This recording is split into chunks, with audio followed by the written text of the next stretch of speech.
안녕하십니까. 기본심화 두 번째 시간입니다. 첫 번째 거 한 3번 보셨죠? 한꺼번에 모아서 보신다고? 네. 어쨌든 3번은 꼭 봐주세요. 그래야 이제 기출문제나 예상문제 풀이할 때 조금 수월합니다. 빡세게 좀 해두셔야 초반에 시간 남을 때 나중에 되면요 급해가지고 잘 들어오지도 않아요. 그러니까 좀 여유 좀 있을 때 자꾸 반복해서 봐주시길 다시 한번 부탁드리겠습니다. 자, 첫 번째 시간에 뭘 했죠? 기본적인 거 했죠. 민법이란 건 뭐냐?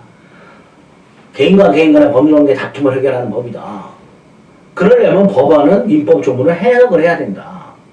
그래서 민법 조문이 어떻게 구성이 되어 있는가 그 구조를 알아야 되는데 이렇게 법률 사실이 모여서 법률 요건을 충족시키면 그에 따라서 법률 효과가 발생하는 이런 구조로 되어 있더라.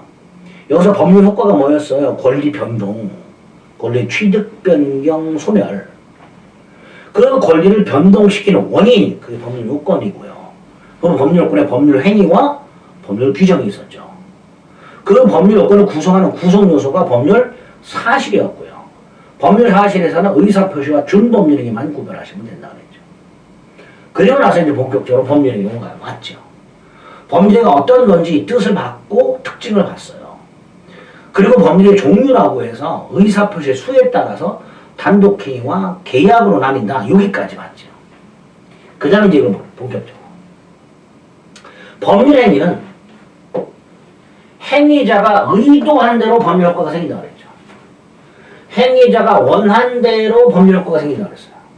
그러려면 어떤 요건이 필요한가의 문제죠. 두 가지가 필요합니다. 성립요건하고 유효요건 또는 효력요건. 성립요건은 쉽게 말하면 계약을 했냐 안 했느냐의 문제예요. 당사자가 매매계약을 했냐 안 했냐 각과 을 사이에 A 토지 매매계약을 했냐 안 했느냐의 문제가 성립요건이고요. 그다음 계약을 했다면 그 다음이 계약이 유효냐 무효냐의 문제가 나오겠죠. 그게 효력요건이 됩니다. 당연히 성립요건을 먼저 판단하는 거죠. 만약에 법률행위가 성립조차 하지 않았다면, 즉 성립요건을 갖추지 못했다면 계약은 없는 거나 마찬가지예요. 이걸 법률행위의 부존재, 불성립이라고 합니다.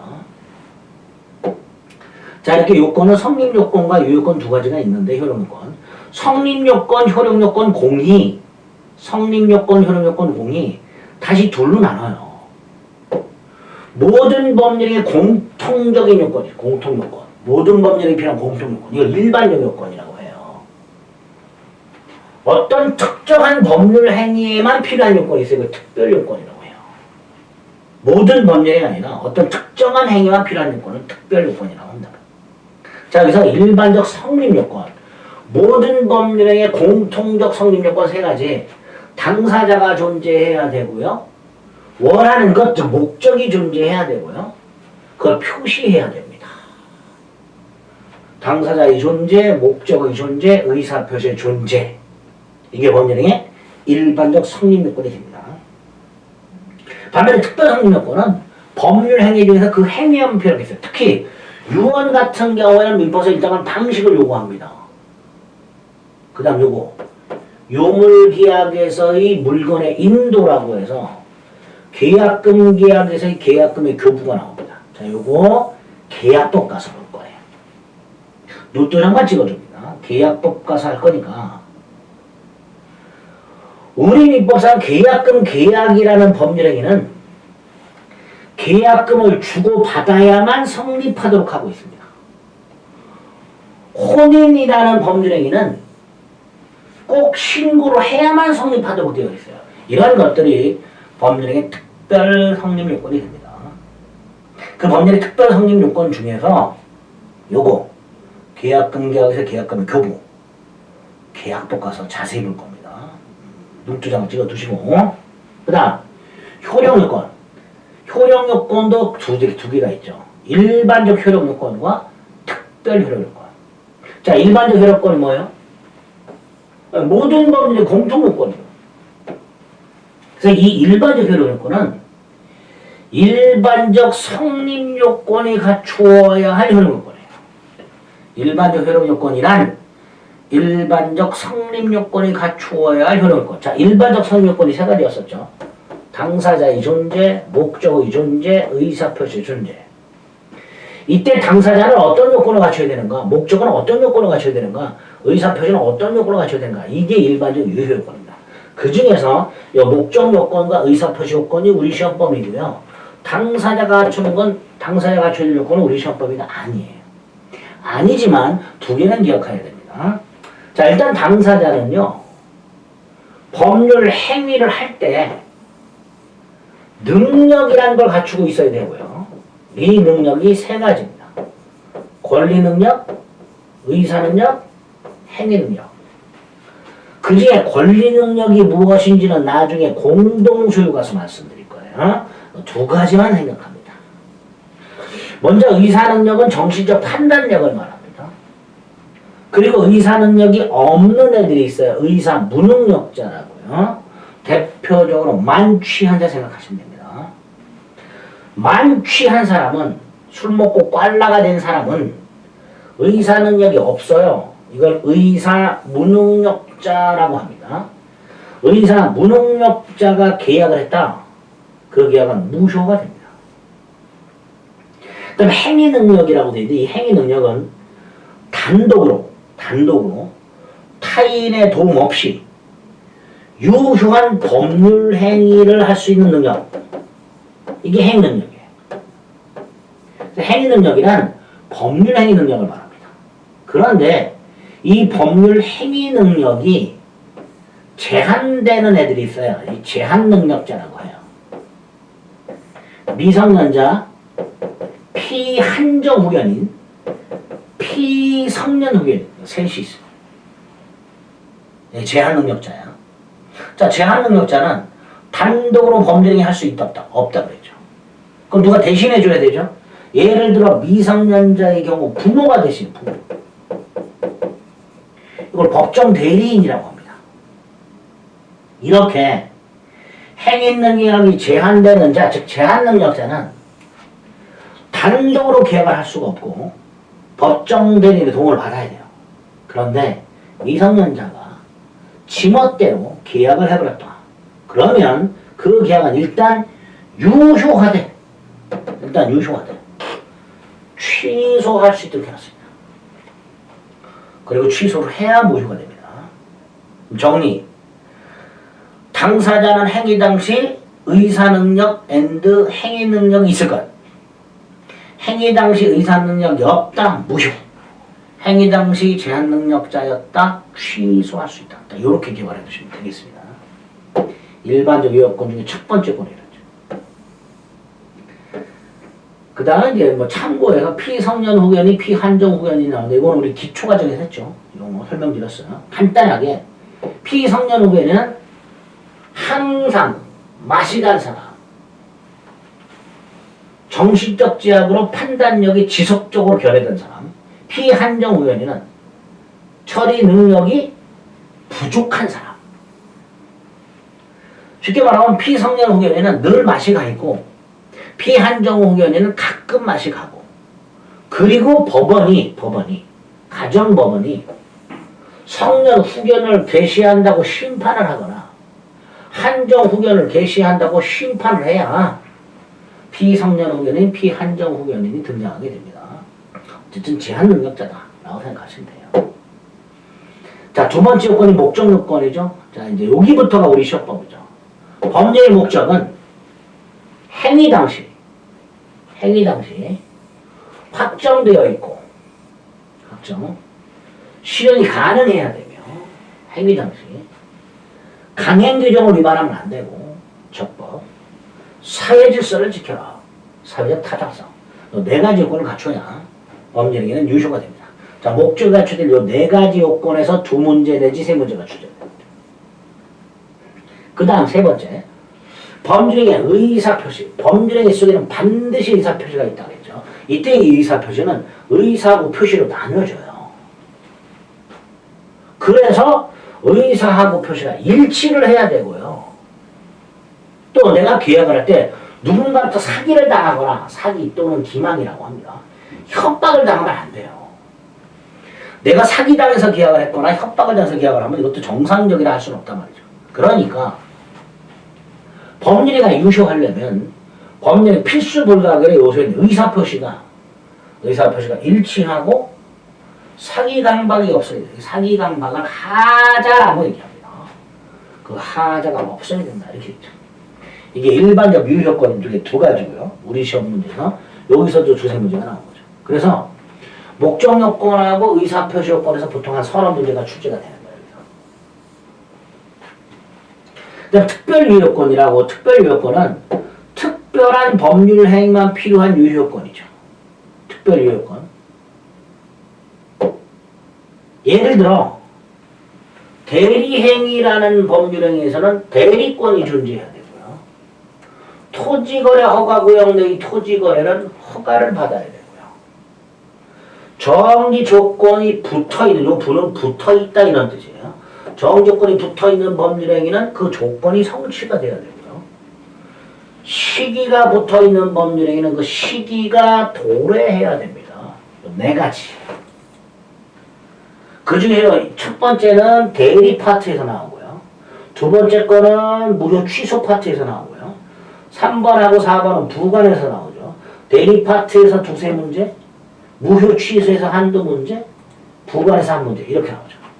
그래서 다시 한번 민법 총칙 9문제 혹은 10문제가 이 법률행위의 효력요건, 일반적 효력요건과 특별 효력요건에서 출제가 되는 거고요.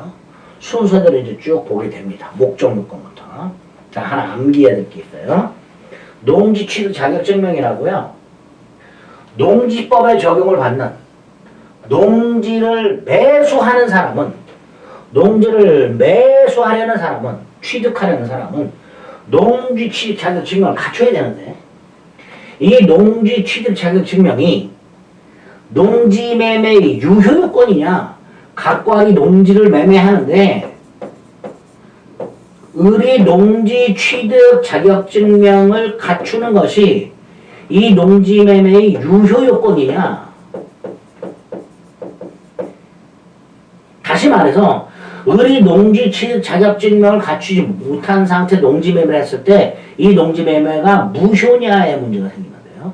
우리 대법원은 유효요건 아니라고 합니다. 즉 농지 취득 자격증명은 농지를 산 사람이 나중에 소유권 이전 등기를 할 때 첨부하는 서류에 불과하다. 즉 농지 취득의 원인이 되는 법률행위. 자, 농지 취득의 원인이 되는 법률행위가 뭐예요? 농지 매매. 농지 매매. 이 농지 매매 효력 요건은 아니다. 꼭 좀 암기를 해 두실 필요가 있습니다. 자, 그 성립요건과 유효권에 관한 입증책이 나왔는데 이거는 대단히 어려우니까요. 신경 쓰지 마세요. 기본 심화 과정에서 볼 때 어렵거나 또는 출제 빈도가 떨어지는 것들은 요약이나 문제풀이 과정으로 넘길 거니까 제가 건너뛰었다 해서 너무 스트레스 받지 마세요.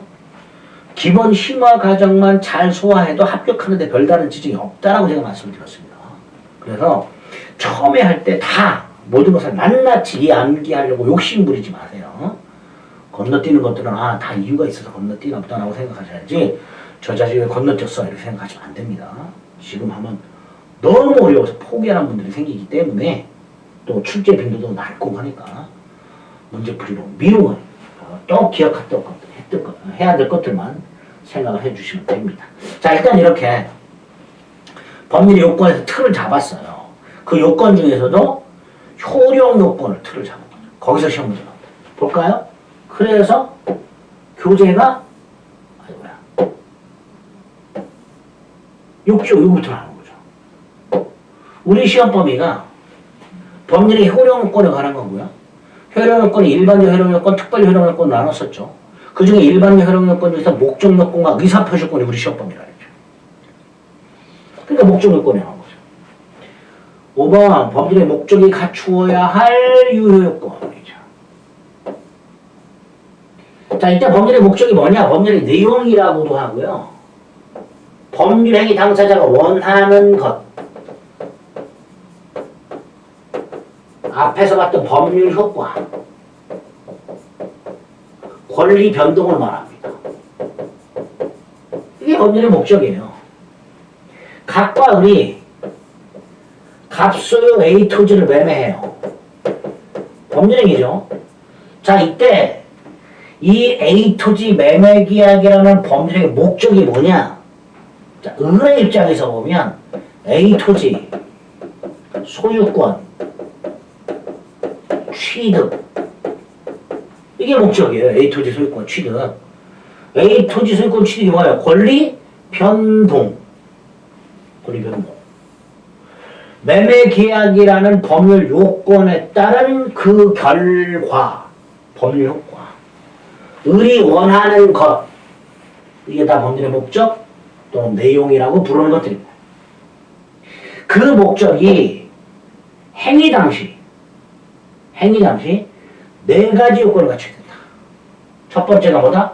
확정성. 목적이 확실하게 정해져 있어야 한다. 자, 여기서 뭐 여러분들이 미리 머릿속에 생각해 둘 것은 이 법률의 목적이 갖춰질 네 가지 요건인 확정성, 가능성, 적법성, 사실적 타당성은 다 행위 당시 갖춰야 돼요. 행위 당시. 그 머릿속에 딱 있어야 돼요. 자, 그러면 확정성도 행위 당시에 확정되어 있어야 되죠. 이게 당연한 거예요. 그런데 우리 판례는 나중에 확정할 수 있어도 된다. 예를 들어서 아파트 분양 계약을 하는데 분양 계약 당시 제 몇 동, 101동, 제 몇 호 이렇게 정해놓은 경우도 있다. 분양 계약을 하면서 아예 동호수를 이렇게 지정해서 분양하는 경우 있다. 자, 이때는 제 몇 동, 제 몇 호가 확정돼 있다. 그런데 아파트 분양 계약을 하면서 계약 당시 동호수를 지정하지 않고 나중에 추첨을 통해서 동호수를 정하자.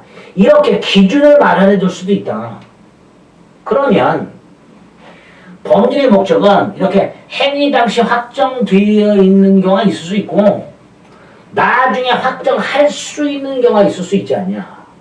그러니 확정성은 둘 중에 하나를 말하는 거다. 법률의 목적은 행위 당시 확정되어 있거나 나중에 확정할 수 있거나 따라서 행위 당시 반드시 확정되어 있을 필요는 없다라는 표현이 나올 수 있게 되죠. 행위 당시 반드시 동호수를 지정해 줄 필요는 없고 나중에 전산 추천과 같이 그 확정할 수 있는 기준이 마련되어 있다면 충분하다. 이게 확정성의 개념이 될 것이고요. 대법원 판례가 하나 있어요. 나중에 매매계약 가서 볼 텐데요. 매매 목적물과 대금 이게 목적이잖아요.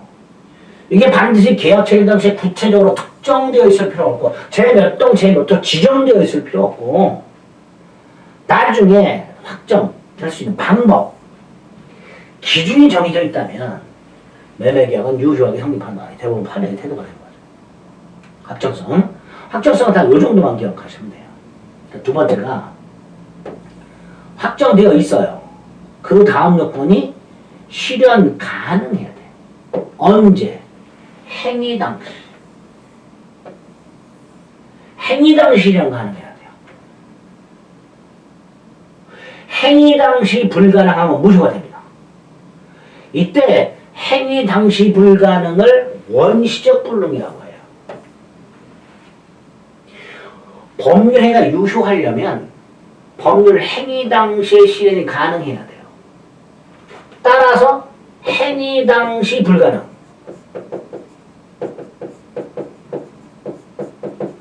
이게 무효가 되는 거죠.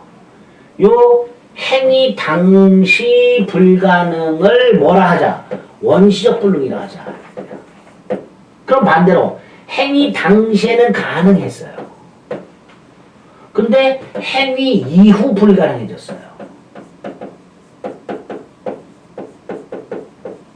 이거는 후발적 불능이라 하잖아요. 약속을 했죠. 그래서 원시적 불능만 무효가 되고 후발적 불능은 무효가 아니다가 되는 거예요.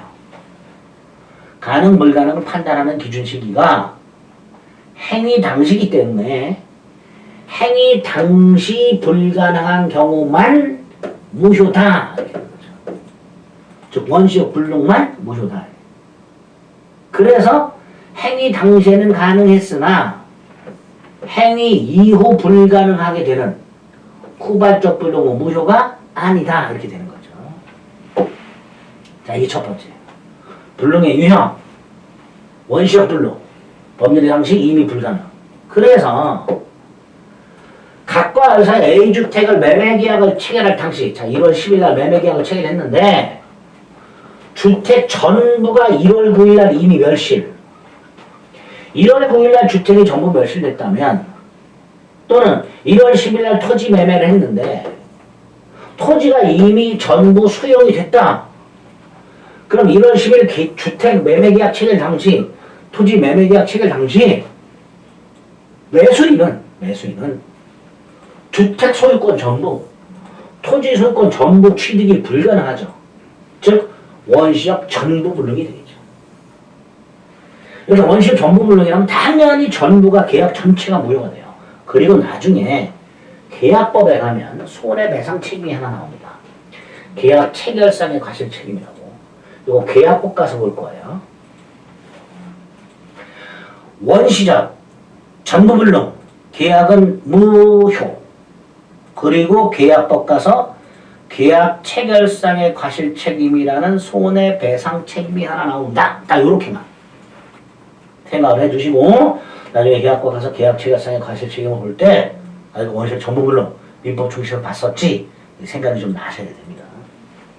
반면 이제 일부 불능이라는 게 있을 수 있는데 일부 불능이라는 건 별거 아니죠. A주택 매매계약을 체결할 당시에 주택은 멀쩡히 있는데 이때 주택만 매매한 게 아니라 부속 창고도 매매를 했어요. 1월 10일 날. 그런데 창고만 1월 9일 날 멸실이 됐더란 말이에요. 창고만. 주택은 멀쩡히 있고. 뭐라고 불러요? 원시적 일부 불능. 이렇게 부르겠죠. 자, 이 원시적 일부 불능의 경우에 어떻게 처리할 것이냐. 나중에 무효 취소 가서 봅니다. 우리 민법 137조라는 게 있어요. 일부 무효의 법리라고 부르는 거예요. 이 137조에 뭐라고 되어 있냐면 법률행위가 일부가 무효라면 원칙 전부를 무효로 한다 이렇게 나왔어요. 그게 137조 일부 무효의 법리예요. 그럼 그대로 일부 불능에 적용을 해요. 원시적 일부 불능, 원칙 전부 불능. 따라서 원칙 전부 무효. 이렇게 처리하는 거예요. 이렇게. 그게 원칙이야. 예외는 나중에 137조 가서 볼 거예요. 다만 하나 조심할 게 있어요.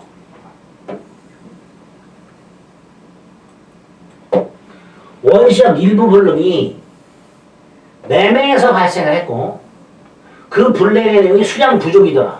요것만 생각해 보세요. 각과 을 사이에 갑소유 1000평 땅을 매매를 했는데 토지 대장에도 1000평이라고 되어 있어요. 그런데 을이 나중에 1000평 값을 주고 사가지고 측량을 했더니 700평밖에 안 되더란 말이죠. 그럼 계약 당시 이미 300평이 부족했었던 거잖아요. 토지 대장에는 1000평이라고 되어 있지만 나중에 어디 측량을 했더니 700평밖에 안 된다면 각과의 계약 당시에 이미 300평을 넘겨줄 수가 없었던 원시적 일부 불능 상태였었던 거죠. 그런데 이런 경우에는 매매가면 담보 책임이라는 제도가 따로 있어요. 무슨 책임? 담보 책임이라는 제도가 있단 말이죠. 따라서 이런 경우에는 담보 책임을 해결하면 되지 않냐. 굳이 무효로 할 필요가 뭐가 있냐. 그래서 전부 무효를 전제로 계약 체결상의 과실책임 따위는 적용되지 않는다. 이렇게 얘기하게 됩니다. 그 정도. 이거 관련 판을 나중에 담보 책임 가서 살펴볼 거예요. 어쨌든 원시적 불능은 무효다.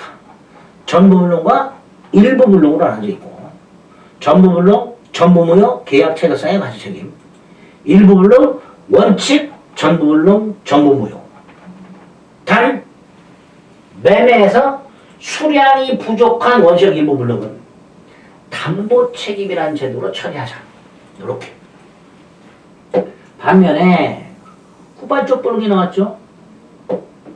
계약 체결 당시 주택이 존재, 체결 후 멸실, 토지 매매 체결 후 수용, 후발적 불능이죠. 후발적 불능인 경우에는 그 행위 자체는 유효란 말이에요. 유효. 시험 문제 A주택 매매계약 체결 후 주택이 멸실이 되면 그 계약은 무효가 된다. 이런 식으로 출제가 돼요. 그럼 틀린 질문이란 말이죠. 계약 체결 후 후발적 불능은 무효가 아니다. 그리고 이런 후발적 불능을 처리하기 위해서 당사자가 계약을 했는데 그 계약이 후발적으로 불가능해졌어. 이거 어떻게 정리해야 될 거 아닙니까? 그 제도가 두 개. 채무 불이행 책임이라는 제도와 위험 부담이라는 제도가 나와요. 역시 계약법 가서 할 겁니다. 그래서 오늘은 이 시간에는 위험 부담이나 또는 채무 불이행 책임이라는 제도는 후발적 불능과 관련이 있다. 이렇게 생각을 해주시면 되겠습니다. 계약법 가서 자세히 볼 거예요. 자, 가능 불가능을 판단하는 기준 시기가 언제다? 행위 당시. 행위 당시를 기준으로 하기 때문에 원시적 불능과 후발적 불능으로 나눠서 처리하게 된다. 그 다음 가능 불가능을 판단하는 기준이 있을 텐데요. 이 물리적 개념이라는 말이 나와 있죠. 물리적 개념은 절대적으로 불가능한 거예요. 갑과 을 사이에 1월 10일 날 갑이 하늘에 있는 별을 따다 주기로 계약을 했어요. 그런데 갑은 하늘에 있는 별을 절대로 따다 줄 수가 없죠. 이게 물리적 불능이에요. 근데 이것만 포함하는 게 아니고요. 사회통념. 사회통념은 상식 생각하는 거예요. 갑이 한강에 단지를 빠뜨렸어요. 한강에 있는 잠수부을하고 계약을 맺어요. 내가 빠뜨린 반지를 찾아오면 1억을 주겠다. 자, 이때 한강에 빠뜨린 반지를 찾아줄 수 있냐? 절대적으로 불가능하지는 않지만 상식적으로 불가능하더라. 이걸 사회통념불능이라고 합니다. 이것도 포함을 한다.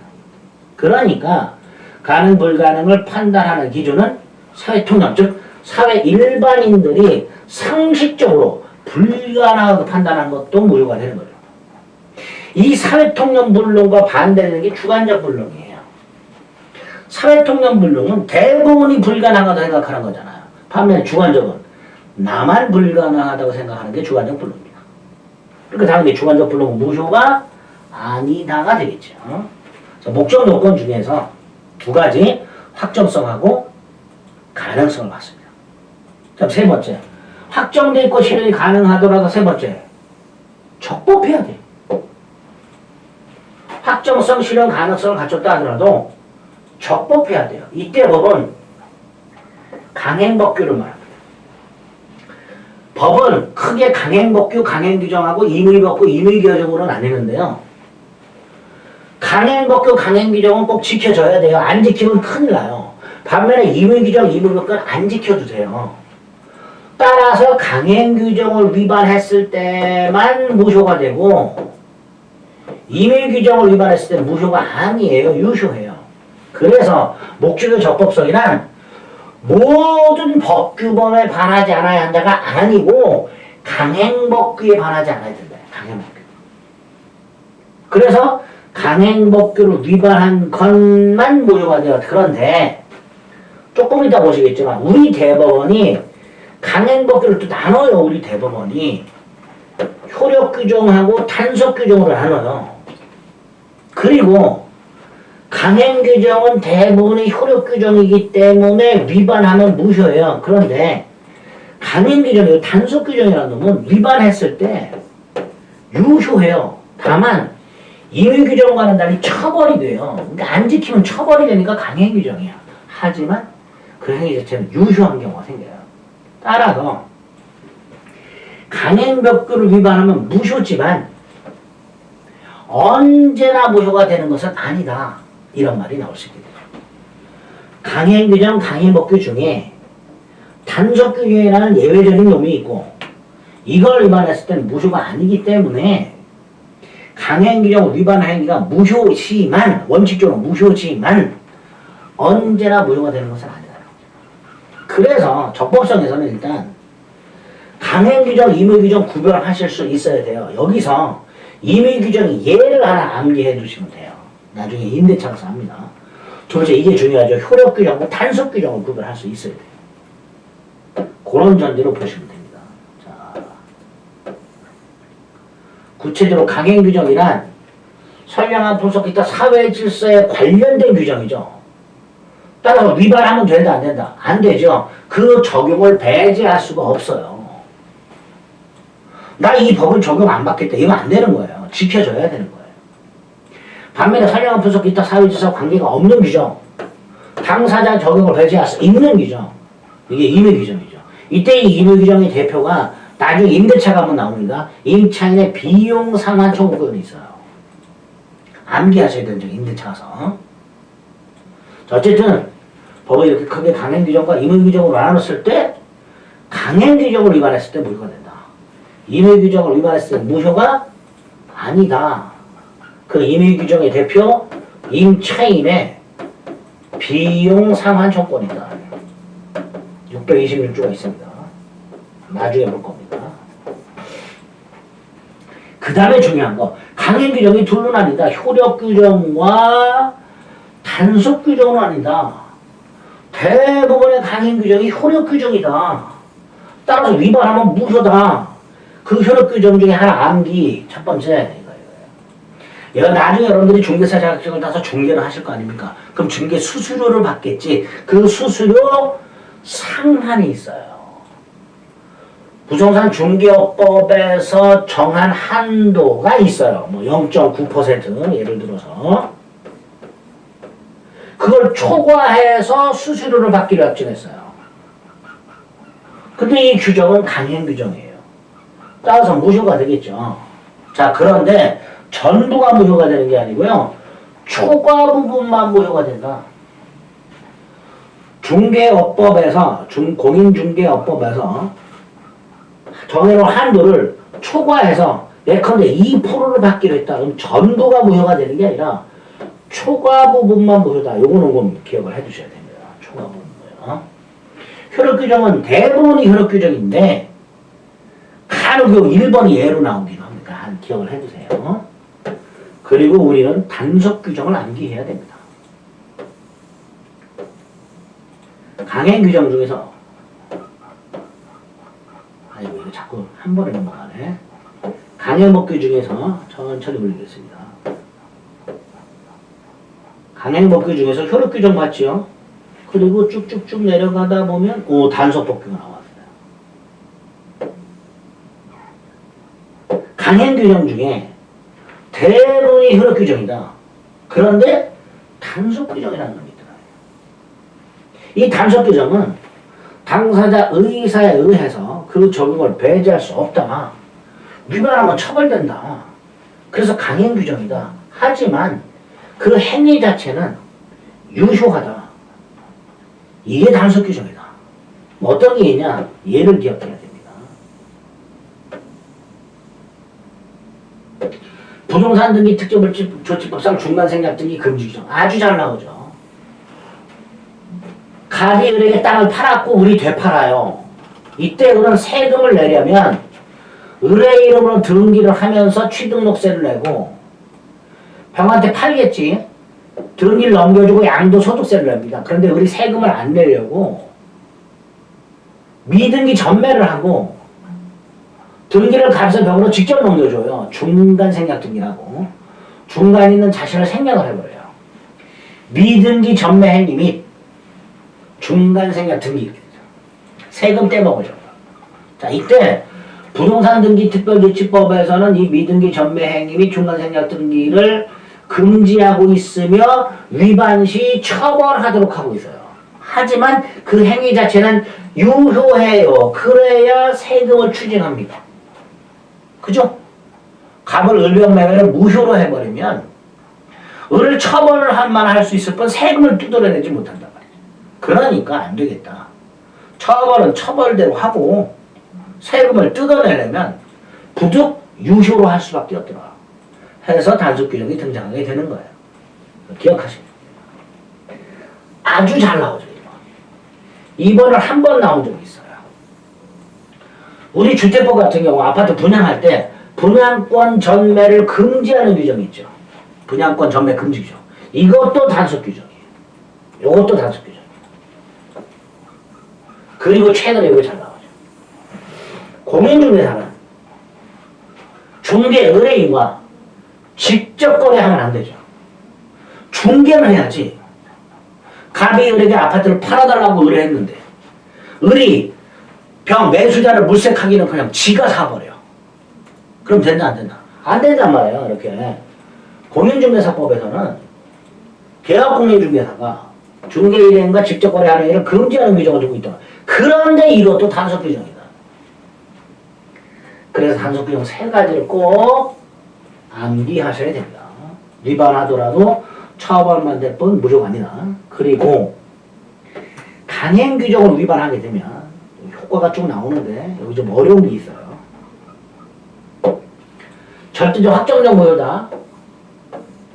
무효행위 추인이나 전화는 인정되지 않는다. 요거 무효 취소 가서 볼 겁니다. 자, 2번 사건 묶어서 봅니다. 강행법규를 위반한다는 사실을 알면서 스스로 그 위반 행위를 한 사람, 나중에 내가 한 행위는 강행규정에 위반되어 무효다라고 주장할 수 있다. 말 바꿀 수 있다. 우리 투자신탁회사가 투자자한테 투자를 권유하잖아요. 이러이러한 상품이 있다. 투자를 권유하게 될 거예요. 그런데 부당하게 투자를 권유하는 걸 금지하고 있어요. 부당한 권유. 정상적으로 투자를 권유하는 건 괜찮아요. 이런 투자 상품이 있고 잘못하면 원금 손실이 있을 수 있지만 잘 되면 수익이 잘 날 수 있다. 뭐 이런 식으로 상담하고 투자를 권유하는 건 괜찮은데 부당하게 권유하는 걸 금지해요. 그 부당 권유정의 대표적인 게 뭐냐? 수익보장약정이에요. 투자신탁회사가 투자를 망설이는 을에게 수익을 보장해 줄 테니 투자해라. 이게 부당한 투자 권유예요. 그걸 금지하고 있단 말이에요. 그리고 강행 규정이란 말이죠. 그러니까 부당한 투자 권유를 금지하는 규정을 위반하여 수익 보장 약정을 했다. 부당하게 투자를 권유했다. 그럼 무효잖아요. 그러니까 나중에 투자신탁회사가 말을 바꿔요. 야, 내가 너한테 투자를 받을 때는 수익을 보장해 주겠다고 약속을 했지만 알고 봤더니 이거는 강행규정 위반으로 무효다. 따라서 나는 수익을 보장해 줄 수가 없다라고 말을 바꿔요. 그런데 법에는 말 바꾸는 걸 금지하는 원칙이 있어요. 금반원의 원칙이라고. 이게 신의성실의 원칙의 일종이에요. 말을 바꾸면 안 된다는 게 금반원의 원칙이야. 근데 얘는 말을 바꿨잖아. 그러니까 이 금반원의 원칙을 위반한 거에 문제가 생기는데 우리 대법원은 이런 경우에 금반원 원칙을 적용 안 한다는 겁니다. 그러니까 강행법규를 위반한 자 투자신탁회사가 스스로 수익보장약정은 무효다라고 주장하는 것은 신의성실의 원칙, 즉 금반원 원칙을 위반한 것이 아니다. 얼마든지 강행규정을 위반한 자가 스스로 자신의 행위가 무효임을 주장할 수 있다. 처음에는 수익을 보장해 줄 것처럼 살살 꼬셔서 투자를 받은 다음에 나중에 말을 바꿔서 내가 너한테 수익을 보장해 주겠다는 약정은 강행규정 위반 무효다. 나는 보장해 줄 수 없다라고 얼마든지 말을 바꿔서 주장할 수 있다. 라는 게 판례입니다. 좀 납득이 안 되지만 받아들이셔야 돼요. 두 번째. 세 번째 거는 대리 가서 볼 겁니다. 강행규정을 위반한 행위에 표현 대리를 적용할 수는 없다. 그래서 첫 번째 문장 요거 하고요. 무효 취소 가서 볼 거고요. 세 번째 문장은 대리 가서 표현 대리 가서 볼 겁니다. 두 번째 것만 정확하게 강행규정 위반 효과로 기억을 해 주시면 되겠습니다. 됐죠? 자, 법률의 목적의 효력요건, 법률의 목적에 갖춰야 될 효력요건 4가지, 확정성, 가능성, 적법성, 사회적 타당성 중에서 적법성까지 본 거예요. 제일 중요한 게 사회적 타당성입니다. 사회적 타당성과 시간을 좀 달리해서 다음 시간에 살펴보겠습니다. 네, 수고하셨습니다.